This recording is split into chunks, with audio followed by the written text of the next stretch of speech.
നിലമ്പൂർ ഉപതെരഞ്ഞെടുപ്പിൽ 75.27% പോളിംഗ്. തെരഞ്ഞെടുപ്പ് കമ്മീഷന്റെ ഔദ്യോഗിക കണക്ക് പുറത്ത്. വോട്ടെടുപ്പിന് പിന്നാലെ കൂട്ടിക്കിഴിക്കലുമായി മുന്നണികൾ. മികച്ച ഭൂരിപക്ഷത്തിൽ ജയിക്കാനാകുമെന്ന പ്രതീക്ഷയിൽ UDF. മണ്ഡലം നിലനിർത്താനാകുമെന്ന ആത്മവിശ്വാസത്തിൽ CPIM. നിലമ്പൂരിൽ ഒരു മാറ്റം പ്രകടമായിരുന്നു. തീർച്ചയായിട്ടും LDFന് മികച്ച വിജയം നിലമ്പൂർ നൽകും എന്ന ഉറച്ച പ്രതീക്ഷയാണ് ഉള്ളത്.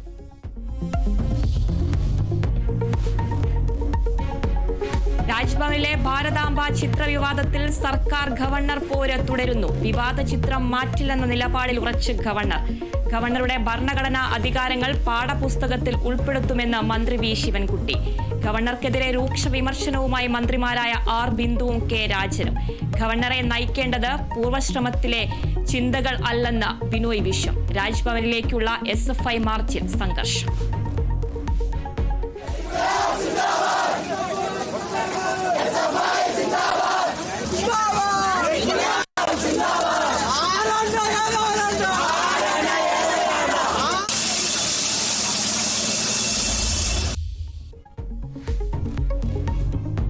കൊല്ലം കുളത്തൂപ്പുഴയിൽ ഭർത്താവ് ഭാര്യയെ കുത്തിക്കൊന്നു. കൊല്ലപ്പെട്ടത് സുനിതാ ഭവനിൽ രേണുക.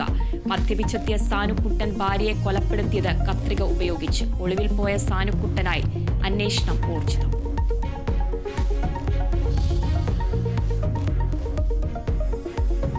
ഇറാൻ ഇസ്രായേൽ സംഘർഷം അയവില്ലാതെ തുടരുന്നു. ജനവാസ കേന്ദ്രങ്ങളിൽ ഇറാൻ ക്ലസ്റ്റർ ബോംബുകൾ ഉപയോഗിച്ചെന്ന ഇസ്രായേൽ ഇറാൻ സംഘർഷത്തിൽ നയതന്ത്ര സാധ്യത തള്ളാതെ അമേരിക്ക. ഇറാനെ ആക്രമിക്കുമോ എന്നതിൽ തീരുമാനം 2 ആഴ്ചയ്ക്കകമെന്ന് ഡൊണാൾഡ് ട്രംപ്.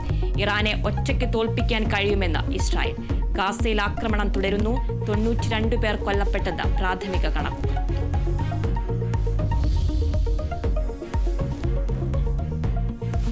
സിനിമാ മേഖലയിലെ ലഹരി ഉപയോഗത്തിന് തടയിടാൻ നടപടിയുമായി നിർമ്മാതാക്കളുടെ സംഘടന. ലഹരി ഉപയോഗിക്കില്ലെന്ന് സിനിമാ പ്രവർത്തകർ സത്യവാങ്മൂലം നൽകണം. അഭിനേതാക്കൾക്കും നിബന്ധന ബാധകമെന്നും പ്രൊഡ്യൂസേഴ്സ് അസോസിയേഷൻ.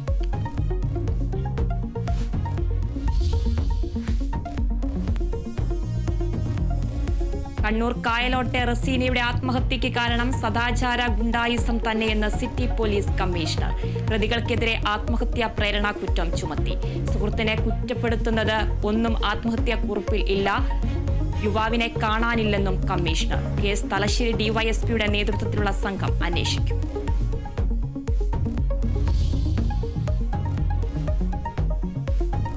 കാസർഗോഡ് ദേശീയപാത നിർമ്മാണം പുരോഗമിക്കുന്ന വീരമലക്കുന്നിൽ വൻ വിള്ളൽ കണ്ടെത്തിയത് ജില്ലാ കളക്ടറുടെ നേതൃത്വത്തിൽ നടത്തിയ ഡ്രോൺ സർവേയിൽ. വിശദമായ റിപ്പോർട്ട് സമർപ്പിക്കാൻ തഹസിൽദാർമാർക്ക് കളക്ടറുടെ നിർദ്ദേശം.